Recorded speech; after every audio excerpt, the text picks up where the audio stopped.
maglagot gyud ta aning mga makasasala. Kamo, malipay ba mo og makasasala? Malipay mo og naay makasasala sa imong kinabuhi? Di man mo manubag mga sad-an gid tingali mo no. Aw na maglagot gyud ta. Pero ang Ginoo dunay panahon nga malipay siya sa makasasala. Di siya malipay sa mga matarong. Muna dinis atong ebanghelyo kining magsigig ampo. Ambot magsigi ba kanig pangadsig rosaryo kada buntag. Magsigi ba kanig sige gini siya sigba. Kay magsigi magadtos templo. Nya magpuasa pagyug kaduha sa usa ka semana. Magsigi pagyug hatag og 10% sa iyang income. Porting ninduta ni klasihas tao og mao ni mga manimbahay og mga parishioners dinhi sa San Vicente Ferrer Parish porting dakuan natog income. No? Nya daghan tingali kayong tao manimba gyud kay sunang kada gid Domingo musimba gyud. Ana. Pero mana kayo dinhi sa ato. Kinsa ninyo dinhi ang nagpuasa kaduha sa usa ka semana tas kamot? Oh, way klaro.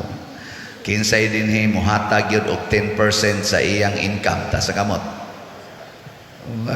Anay usa ni isa, di ba ka na mamakak. So, basta mga inana.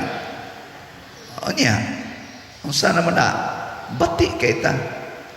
Pero sa unang pagbasa og sa atong santos sa atong salmo giklaro Dios Ginoo dili nang inyong mga halad, dili nang inyong pagsimba mao'y akong gikahimutan. Unsa may iyang gikahimutan? Ang mahinulsulon, mapaubsanon, mahigugmaon na kasing-kasing.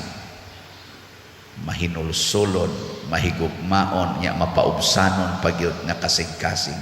Na may daghang manimba dinhi, makasulti lagamay ang pari, suko dayon. Bisag wa gitumong himuon yung personal ang isultis pare. Mo nang dunay ni report nako ngadto sa atong higher authority kay ako kuno silang gipakauwawan dinhi sulod sa misa. Wa ra ba ko kaila nila? Wa sad ko mag-mention sa ilang unsay gibuhat nila dire. Gid general ra to nako sulti nga ayaw mo glingkod diha pataka sunod mo sa atong assurance. Ana nya pirmi kuno silang musimba. Mga faithful church goers kuno. Ang resulta, ang pare gisinghagan. Gipakauwawa na hinong pare, imbis wa to mensyon na ang ilangan, ang pare gimensyon na Ginoo og report ngadto sa authority. Hunahuna pang ikiha ngadto sa korte. Ana mo to pagkatubang na mo dito akong giingnan nahigugma gyud kay ko ninyo brad sister. Wa jud ko'y tumong nga akong pakauwawan ang akong parishioner. Gani ako mong giimbitar with smiling face. Para ko ninyo dinigon, lain-lain mo glingkod, inon ta mo ganiha. Di ba ga smile man ko ninyo terno ko. Oh, nya unsa na pakauwaw day na. Kay wa man sad lingkori di ang atubangan. Dinigon ko, dito mo sila lingkod daplin. Patos ba yun ka? Ana diri. Smile. Nya di sa mutuman na sa may sakit sa tiyan ako diri padayon ra man kog misa. Oy gihimog yung personal ngano man kay ang kasing-kasing mapahitason. Ang huna-huna pagarbuhon. Daghan ta ana dinhi. Ay lingi anay mong tupad. Ingna pirmi kang malipay pader. Ingna labi nagmuhisgot na og slat, palit og slat, malipay ra ka ana. Sus na ini text na ako. Na daghan ay pipila mo text na ako. Ikaw pa dir naong kag kwarta. Kada nimo wali na agi ng slot. Nako, sa ko sa una oh, gipugos day kag papalit. O jud ko mamugos nimo nya ikaw buangon ra ba ka wa sa kay palit-palit unsay labot na ko sa imong kinabuhi. Mo total kana sang slot nga inyong gipalit wa man sad nako gisud sa bulsa, mas dako pa man gani ko gipalit og slot kay kaninyo. Kinsa ninyo dinhi ang mopalit og slot 10 minus na po ka slot kada semana. Ta sa kamot. Oh, ako manghambog yung na 10 minus na po gina ka slots akong paliton kada semana out of my stipend. Dili gikas kolekta ninyo ha, stipend kana bang suhol sa akong pagbarog-barog o pagdupa-dupa. Na magina stipend ang pari, roll man na simbahan. Makadawat man sad ko ana. Usahay madako-dako man sad, pero kuhaan gina nakog na po ka slots equivalent to 10 slots to 20 slots kada semana. Sukad pa ni atong 2020 nga namaligya kog slot, mauna nay akong gibuhat. Nagtuo mo gisud ko na sa bulsa. Pero daghan sa kayo mo text, Father, nalipay gyud kay ko nang imong slot-slot. O kanang imong wali, Father, pirmi gyud kong maigo. Pero lipay kay ko nga nakamatakos kamatuoran. Kay 20 years nami, 25 years nami, napaganin mo yung 30 years naming nagpuyo sa akong bana, civilly married. Karon pag yun ko nakaamgo, Father, nga dako dining sa muna magpakasal nami, Father. Pwede ka na lang, di na lang ka ng paso-paso. Naku, pwede kayo. Basta na alay itunol, pwede gina. Kana bang, kan ba? Pahalipay ba? Sa unsaon mo na, Father, naku, kontak ka lang among opisina. Kuntaka lang sekretary, giyahan na mo unsaon na pagpakasal na wa na ng paso-paso, wa na ang mga hikay-hikay. No. Bayad na mo piso ngadto 1 million, depende ra na ninyo. Ana, daghan kayo naghimo ana karon kay nakaamgo sila. Na pag ganito murag lipay kay ko maghuna-huna, ingon din siya nako nga, Pader, nipalit ko nimog slots. Niya, dili ba ko Katoliko, pero lipay kay ko maminaw sa imong humili, makaamgo jud ko nga naay Ginoo. Gibutangan pag gusto mo, I love you very much, Father. Nakula, patay ka. Balhin jud ko anig laing tinuhuan. Ana ba, anay musaway na sa imuday. Ngano man, ako di siyang giingnan. Usar ako ka dili angayan nga instrumento sa Ginoo sa pagpaabot sa iyang mensahe nga ninyo. Usa sa ko kadakong makasasala. Gigamit lang ko sa Ginoo bisag dili angayan. Paragod anang sundang, di man namudot ang sundang usahay kay habulan. Pero o gamito na sa usa ka tawo unsa may iyang buhaton sa sundang? Iyang bairon siya maghago og baid aron magamit, no? Pareha ng lansang nga nagbawog, di naman na pwede duk-duk ilansang, pero kung gamiton gid na sa panday, unsay buhatos panday? Tuliron, basta maayo man kay mong musabot ana.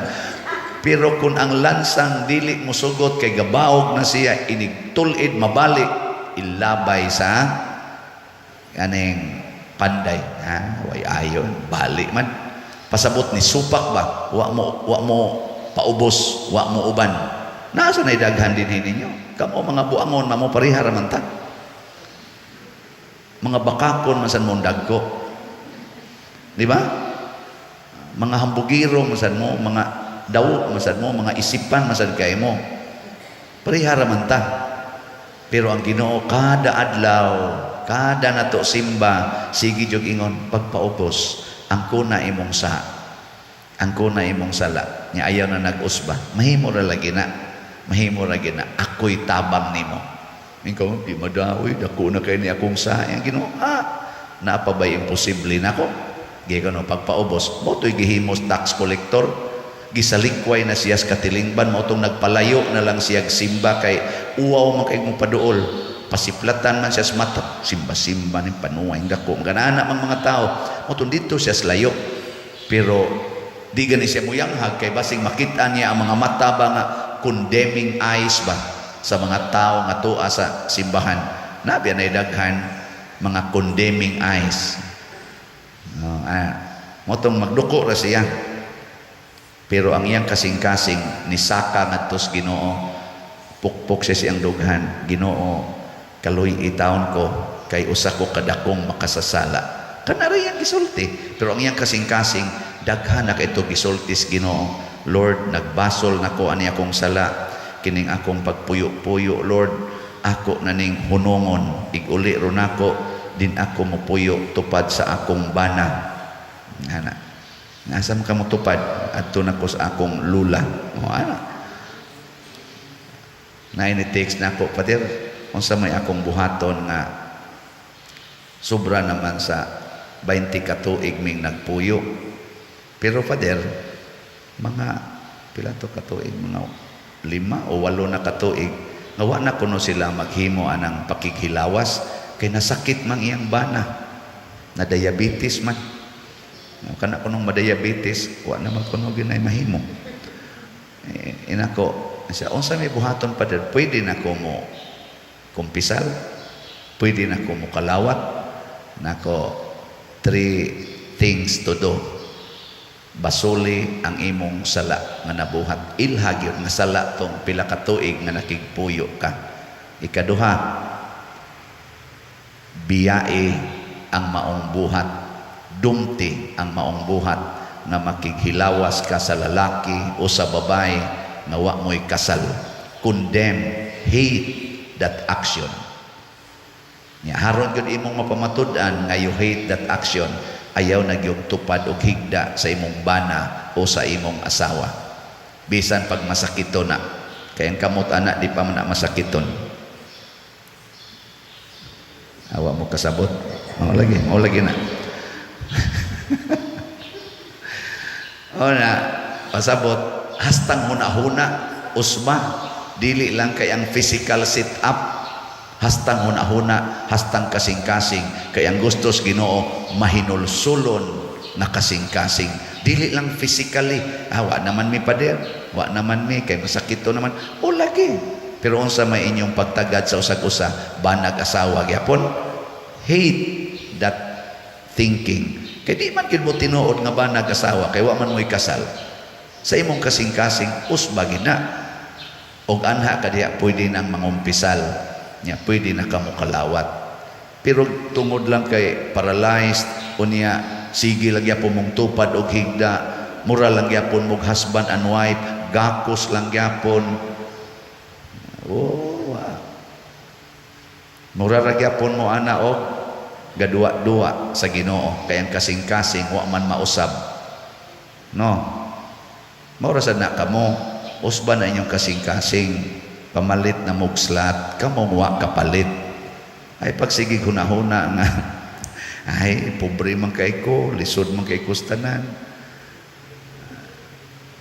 Naman gani ni palit og slat kay nagpasalamat kay ang iyang papa magsigig tan-aw sa akong humili niya na usab. Anak ra ni siya mo tong nagtrabaho ba ni siya, nipalit siya duhap tig ito kaslats, kay ang iya tong pasalamat nga ang iyang papang buangon kayo sigig tan-aw kuno sa akong misa na usab. Naku kanindot ana nya pilaron kabuk na nga usab des inyong silingan, palitig slat. Na kay silingan sige lag panari nya karon mo tan-aw sa akong misa o na manari, pasalamat Ginoo, palit og slat. Ana unya unsa may mahitabo na usab ang kasing-kasing, nahimo na kang church-centered dili self-centered. Kay kasagaran gud nato mosimba kay mangayo sa Ginoo para sa kaugalingon, wa mosimba aron mohatag sa kaugalingon para sa simbahan. Si Kristo mianhis kalibutan dili aron mangayo nato, kung dili aron mohatag og kaluwasan. Ug unsa iyang gigamit, ang iyang kakabus gigamit niya pagluwas nato. Muna diri sa atong saingan ani kanibang pagbasa, sa unang pagbasa gi ingon gyud sa mga tao, mamalik na tas Ginoo, dili na ta magpakagahi sa ulo, kay nakunis-kunis ta tungod sa atong pagkagahig ulo. Sagdi lang og mga matay ta igbalik nato sa Ginoo. Total sa ikatulo ka adlaw iya mantang banhaon. Si Kristo sa iyang pagpuyo subay sa Ginoo nga pagtulunan, gipatay gid siya. Ana gipatay. Pero wa siya mahadlok niya na. Kay nga naman do na may pagkabanhaw. Kita sa dinhi, ako sad patyon jud ko ani siging baligyag slat, siging wali. Patyon yun mo na kiha napay uban. Adi man to kiha sa korte, kiha lang sa church authority. Nay uban magsigi og bash nako sa social media. Na say uban muday ana mao gid itong agian. Oy siguro patyon na gid ni physically. Pero angay batang mahadlok dili oy naay pagkabanhaw. Unsa may pagkabanhaw karon sa akong kahimtang mahuman ra gid ning mga project. Siging palit og slat, biay-biaya lang ni ninyo. Sige mo yun, nasad, slat nasad. Tanawa, di ba? O mubarog ning kumbinto, mubarog ang kaning mga structures na to dinhi nga kapuslanan kaayos katilingban. Na makaingon gyud mo, salamat sa pagpabagag naong ni Padre Siano. Kay nahimo gyud ni, kay guwap ato magpabagas naong. So, suwa gining niya. Nya, inyo na lang kung duaw-duaw dito sa akong nitso. So, si Anhing Siano. Kani, pari biya ni Sona na eh. Ang pwerte, ani mo baligyag sila. Mana? Di ba? Tanawa ka ron, di ba? Nanatay halin. Pila ni atong halin? Sa atong SBF DAG, nanatay 9,740 kaslats nga halin. Pakpak. Kanindot ani. Nya ang ato sang special slot nga GPHJ para sa atong pista o sa Holy Week na nasa tayhalin nga 2,803 ka slots. So pakpak ya po. Kani ato ginisigyag kwenta kay pruiba man nga doon na mga tao nga nahigugmang tinud-anay sa simbahan. Di mo ila sa krisis sa kalibutan, dili mo ila sa krisis sa ilang kinabuhi, dili gani mo ila nga sila nag-ungaw nas kamatayon kay stage 4 nas cancer. Smiling kay ignaong ang nianhi dinhi pipila ka adlaw ang milabay, nagpalit og slat niya, nagpa-picture na ako dire niya, smiling kay siya ignaong siya, Pader, stage 4 na biya ko. Nako, ha? Siya, stage 4 na ko. Katanaw ko siyang naong, mura mag-Y stage. Mas nindot pag naong ninyo, tanaw. Kamu din nga, wano yung stage 4, mga kusmot, kay naong inigsod. Kato siya nagpa-picture, stage 4 na biya ko, Father. Pero ay, okay ra, oy, ako ginang gidawat. Prepared na ko, Father. Naku, sus, galakaw lagi siya nga to. Gatanaw ko ba? Stano, ako kay mas stage 4, no? Musmile baka kung sama katamis atong maong smile. Lingi ay mong tupad. Na malipay pa ka o stage 4 na ka. Ang tanan. Nya, labaw tanan. Labaw tanan. Mupalit pa ka kag slat o stage 4 na ka. Ambot lang. Congratulations. Pero naagi mga taong nakahimo ana. Ngano man, kay kun ang Ginoo malipay nato, lipayon sabtas Ginoo. Nya ang kalipay nato dili mapapas sa mga problema, sa mga kasakit ug mga sakit bisan gani sa kamatayon aning kalibutana. Basta ang Ginoo pasudlan natan niya nang gitawag og heavenly joy, the joy that the world cannot give, matud pa ni Kristo, mapapas kining tanan natong problema o kahadlok sa kalibutan. No? Pero ang imong kalipay naaragis imong asawa, naras imong kwarta, naras imong bahandi, naras imong dungog, naras imong naong ang imong kalipay, naras imong buhok ang imong kalipay, naras imong kilay ang imong kalipay, naras imong gadget ang imong kalipay, naaragis imong bisyo kanang sugal, inom ang imong kalipay, kanang maong kalipay maghatag ng daghang problema, daghang kabalaka ug daghang kahadlok. Kay gitawag raman na siya kalibutanong kalipay. So lipaya ang Ginoo pinaagi sa atong mahigugmaon ug mahinulsulong kasing-kasing ug punon sa tas Ginoo sa tinuod nga kalipay. Manindog ta.